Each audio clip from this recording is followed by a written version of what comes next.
April the 6th. Deuteronomy 29:1 through 30:20. It was on the plains of Moab that Moses restated the covenant which the Lord had made with the people of Israel at Mount Horeb.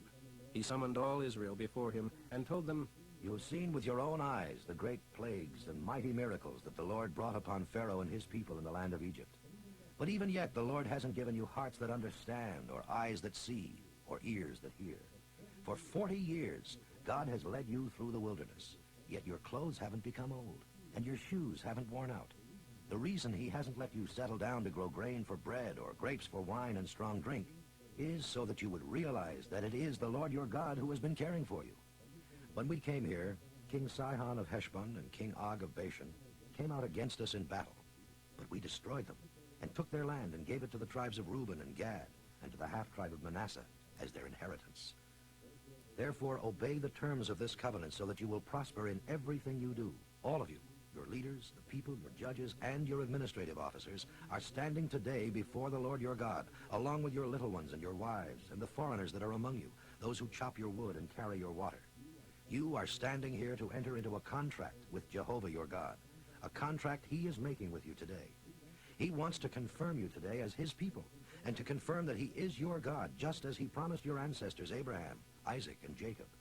This contract is not with you alone as you stand before him today, but with all future generations of Israel as well.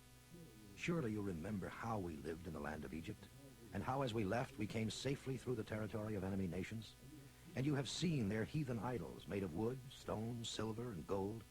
The day that any of you, man or woman, family or tribe of Israel, begins to turn away from the Lord our God and desires to worship these gods of other nations, that day a root will be planted that will grow bitter and poisonous fruit.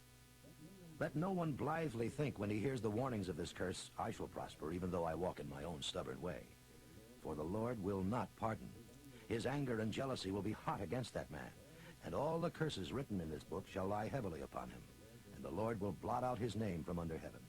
The Lord will separate that man from all the tribes of Israel, to pour out upon him all the curses which are recorded in this book that befall those who break this contract. Then your children, and the generations to come, and the foreigners that pass by from distant lands, shall see the devastation of the land and the diseases the Lord will have sent upon it. They will see that the whole land is alkali and salt, a burned-over wasteland, unsown, without crops, without a shred of vegetation, just like Sodom and Gomorrah and Admah and Zeboam, destroyed by the Lord in his anger. Why has the Lord done this to his land, the nations will ask. Why was he so angry?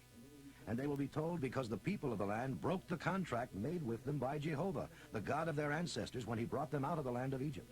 For they worshipped other gods, violating his express command. That is why the anger of the Lord was hot against this land, so that all his curses which are recorded in this book broke forth upon them. In great anger the Lord rooted them out of their land, and threw them away into another land, where they still live today. There are secrets the Lord your God has not revealed to us, but these words which he has revealed are for us and our children to obey forever. When all these things have happened to you, the blessings and the curses I have listed, you will meditate upon them as you are living among the nations where the Lord your God will have driven you.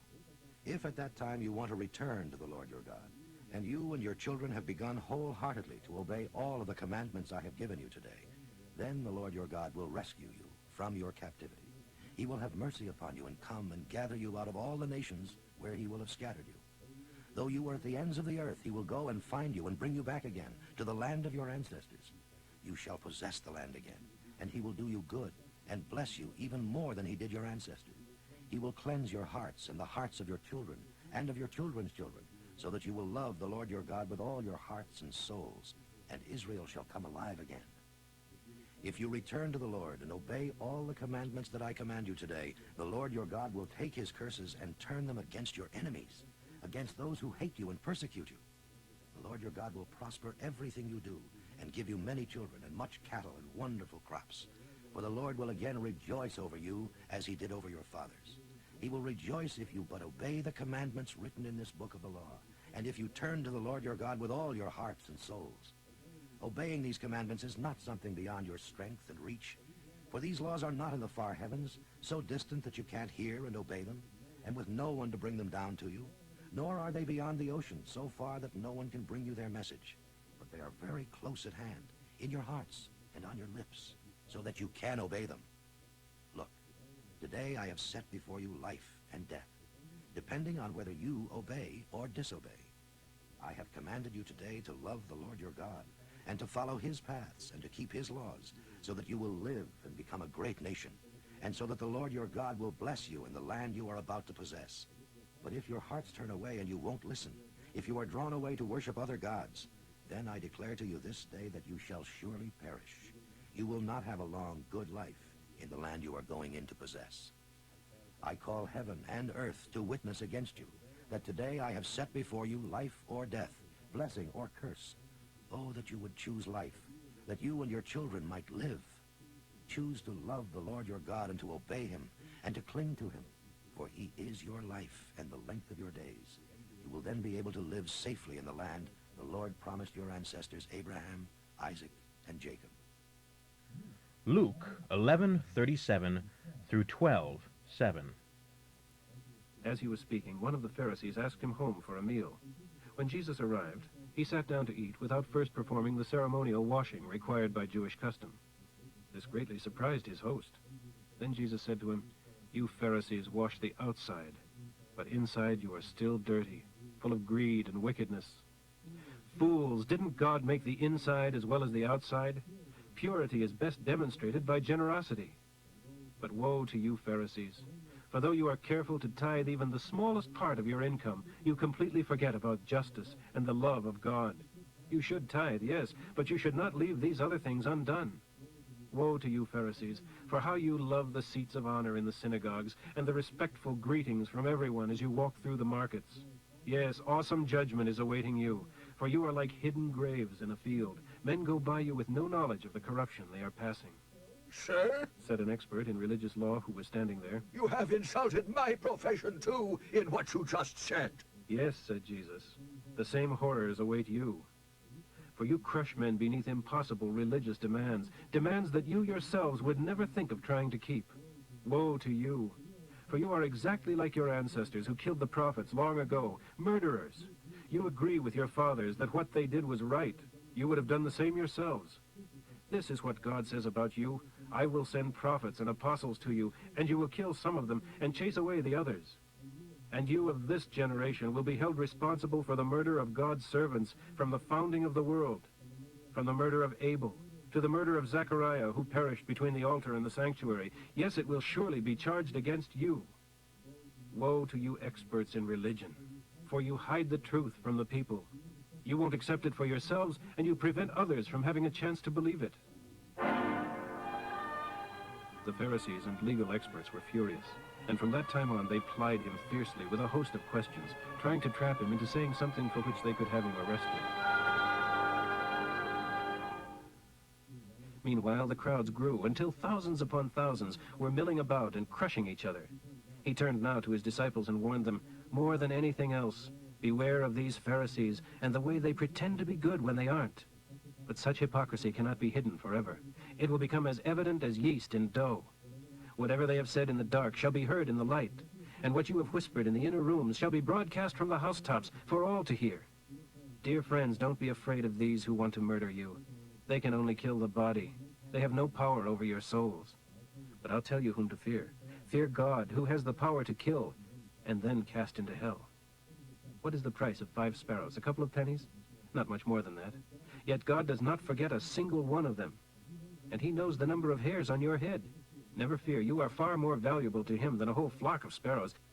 Psalm 78, 1 through 25. O my people, listen to my teaching.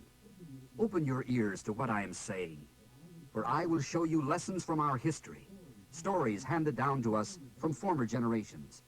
I will reveal these truths to you so that you can describe these glorious deeds of Jehovah to your children and tell them about the mighty miracles he did.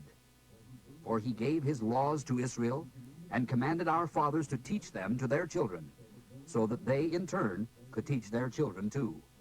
Thus, his laws pass down from generation to generation. In this way, each generation has been able to obey his laws and to set its hope anew on God and not forget his glorious miracles. Thus they did not need to be as their fathers were, stubborn, rebellious, unfaithful, refusing to give their hearts to God. The people of Ephraim, though fully armed, turned their backs and fled when the day of battle came, because they didn't obey his laws. They refused to follow his ways. And they forgot about the wonderful miracles God had done for them and for their fathers in Egypt. For he divided the sea before them and led them through. The waters stood banked up along both sides of them. In the daytime he led them by a cloud, and at night by a pillar of fire. He split open the rocks in the wilderness to give them plenty of water, as though gushing from a spring. Streams poured from the rock, flowing like a river. Yet they kept on with their rebellion, sinning against the God who is above all gods. They murmured and complained, demanding other food than God was giving them. They even spoke against God himself. Why can't he give us decent food as well as water? They grumbled. Jehovah heard them and was angry.